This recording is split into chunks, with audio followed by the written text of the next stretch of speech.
School threats across the area in recent weeks, a number of local districts have dealt with problems. Yeah, we wanted to know how police departments and schools work together in situations like these and how they decide which information is released to the public. Here's 27 First News reporter Vince Call with our top story at 6. When it comes to threats to schools in the Valley, the key for safety is a good relationship between the school and the local police department. If we receive the information, we automatically contact Tom Yazvac, the superintendent. If he receives information that something's going to be going on at the schools, he'll contact our police department as well as the Springfield Township Police Department. Vince DeGidio is the police chief in the village of New Middletown.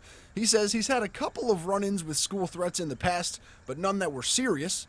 If an active threat is identified, it's handled just like a threat to anywhere else. Law enforcement is going to respond to that location, whether it be a school or a business, and we're going to take the action to end that threat. The hard part for law enforcement, and I understand for people that are, very involved in social media, is, where's that line drawn? Boardman Chief of Police Todd Worth admits online threats are taken just as serious as any others. What makes it a threat is when menacing words are used, especially those that entice others to join in certain behaviors.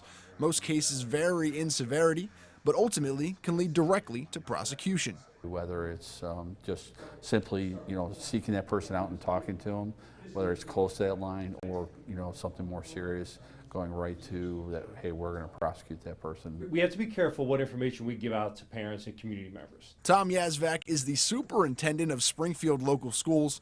He says parents are always made aware of a threat, whether it's viable or not, but sometimes in an ongoing investigation, details may not be allowed to be released. We'll check with our experts over here and we'll investigate and we'll determine how soon and to whom we have to give our notification to. Yazvac says parents have every right to want to know, and he does his best to relay the information. In the Valley, Vince Cowell, WKBN 27 First News.